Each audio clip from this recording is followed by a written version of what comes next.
Bonjour à toutes et à tous. Aujourd'hui, on va s'attaquer à un sujet qui nous concerne vraiment directement, l'urbanisation du territoire français.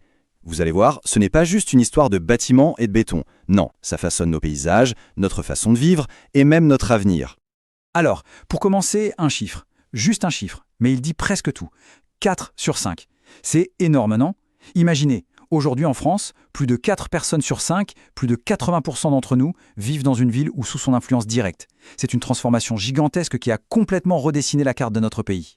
Du coup, ça nous amène à notre question centrale, la problématique qui va nous guider. Comment est-ce que cette urbanisation transforme, concrètement, nos paysages et nos vies de tous les jours en France? C'est exactement ce qu'on va essayer de comprendre ensemble. Alors, voilà notre plan de match pour y voir plus clair. D'abord, on va voir pourquoi on peut vraiment dire que la France est une nation de villes. Ensuite, on décortiquera un concept super important, l'aire urbaine. Après ça, on s'intéressera à l'essor des grandes métropoles, puis à ce phénomène qu'on appelle l'étalement urbain, la ville qui s'étale quoi, et on terminera en regardant comment les villes se réinventent de l'intérieur. Allez, c'est parti. Bon, première étape. Ce chiffre de 4 sur 5, il n'est pas sorti d'un chapeau. Il est le résultat d'une tendance de fond, d'une longue histoire qui fait qu'aujourd'hui, la France est bel et bien une nation de villes. En fait, tout ça n'est pas nouveau. Ça a vraiment commencé à s'accélérer après la Seconde Guerre mondiale, dans les années 1950. Depuis cette époque, la population des villes n'a pas arrêté de grimper, de grimper, de grimper. C'est une lame de fond qui a profondément modifié la société française. Ok, maintenant un point super important. Pour bien comprendre comment une ville étend son influence, il y a un concept clé à maîtriser, c'est celui d'aire urbaine. Voyez ça comme un puzzle. On va assembler les différentes pièces pour voir l'image complète. Alors, qu'est-ce que c'est une aire urbaine? La définition officielle de l'INSEE peut paraître un peu complexe, mais en fait l'idée est simple. Une aire urbaine, ce n'est pas juste la ville elle-même, c'est beaucoup plus grand. Le critère principal, c'est les déplacements pour le travail. Le chiffre magique, c'est 40%. Si dans une commune, au moins 40% des habitants qui ont un emploi vont travailler dans la grande ville d'à côté, alors cette commune fait partie de l'aire urbaine, même si elle ressemble à un petit village de campagne. Donc pour que ce soit ultra clair, on peut résumer ça avec une formule, presque comme en maths. Une aire urbaine, c'est quoi? C'est le pôle urbain, c'est-à-dire la ville-centre historique et sa banlieue, plus la couronne périurbaine. C'est cet anneau de communes tout autour qui sont économiquement connectées à la ville. Pour que ce soit moins abstrait, prenons l'exemple de Lyon. On zoome. Au cœur du pôle urbain, on trouve la ville-centre. Et au cœur de cette ville-centre, on a le Vieux Lyon, le noyau historique, super dense, qui a été entièrement rénové. Juste à côté de ce cœur historique, on trouve la Presqu'île et l'immense quartier d'affaires de la Part-Dieu. Là, c'est le moteur économique de la métropole, les grands magasins, les banques, les gratte-ciel de bureaux. C'est là que se concentre une énorme partie de l'activité. Et maintenant, si on dézoome encore un peu, on voit que la ville ne s'arrête pas là. Elle continue, elle s'étale comme une tache d'huile sur les anciennes campagnes. Et ça, ce sont les communes qui forment la fameuse couronne périurbaine. Et voilà, on a assemblé notre puzzle de l'ère urbaine lyonnaise. Très bien, passons à un autre phénomène majeur, la métropolisation. Il ne s'agit pas juste de la croissance des villes, c'est la concentration du pouvoir, des richesses et de l'attractivité dans les plus grandes d'entre elles. Il faut les voir comme des super aimants sur le territoire. Prenons l'exemple de Toulouse, c'est très parlant. Ce graphique décompose la croissance de sa population. On voit qu'elle augmente pour moitié grâce au solde naturel, c'est-à-dire plus de naissances que de décès. Mais l'autre moitié vient du solde migratoire.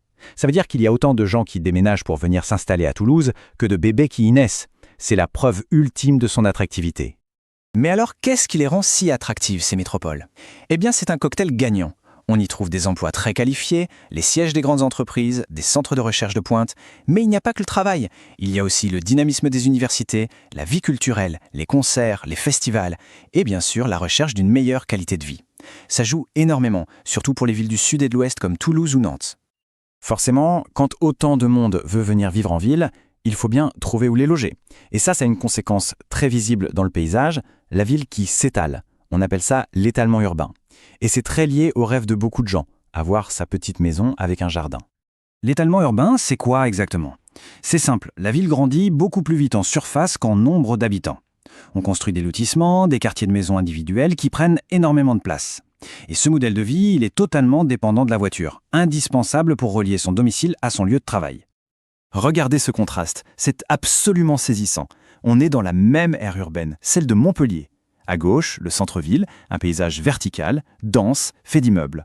À droite, on est à Mudazon, dans la couronne périurbaine. Là, tout est horizontal. Des lotissements à perte de vue, On a l'impression d'être à la campagne, mais en réalité, c'est la ville qui a grignoté le paysage. Et ce grignotage, ça consomme beaucoup d'espace. Et quand on dit beaucoup d'espace, le mot est faible. Regardez ce chiffre, juste pour le département de l'Hérault. En un peu plus de 10 ans, 7360 hectares de terre ont été artificialisés, c'est-à-dire construites ou bétonnées. Pour se faire une idée, c'est comme si on avait construit sur une surface 1,5 fois plus grande que la ville de Montpellier. Et le pire, c'est que la moitié de ces terres étaient des sols agricoles très fertiles. Mais attention, les villes ne font pas que s'étaler vers l'extérieur. Elles se transforment aussi énormément de l'intérieur. Et ces transformations, ça crée de super opportunités, mais aussi de nouvelles inégalités. En gros, il y a deux grands mouvements qui se passent en même temps. D'un côté, la gentrification. C'est quand les quartiers centraux sont rénovés, deviennent à la mode, et donc beaucoup plus chers. Le résultat, c'est que les habitants plus modestes n'ont plus les moyens et sont poussés à déménager plus loin.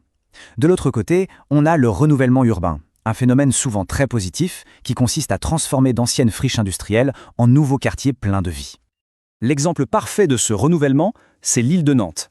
On partait d'un immense site industriel en plein cœur de la ville et on l'a transformé en un projet de dingue pour en faire un nouveau cœur de métropole. On y mélange tout, des logements, y compris des logements sociaux, des entreprises, de la recherche, des commerces et bien sûr de la culture avec les fameuses machines de l'île. C'est l'exemple type de la ville qui se reconstruit sur elle-même. Et on arrive au cœur du dilemme. Cette citation le résume parfaitement. D'un côté, ce rêve de la maison individuelle partagé par 80% des Français. De l'autre, la nécessité absolue d'arrêter de bétonner les terres agricoles. Alors comment on fait? C'est le casse-tête numéro 1 pour tous ceux qui pensent la ville de demain. On va donc terminer sur cette question ouverte. Maison de rêve ou terres agricoles, quel futur voulons-nous pour nos territoires? Quel équilibre trouver? Il n'y a évidemment pas de réponse facile, mais c'est une question essentielle, parce que les choix que nous faisons aujourd'hui dessineront le paysage de la France de demain. Merci beaucoup pour votre attention.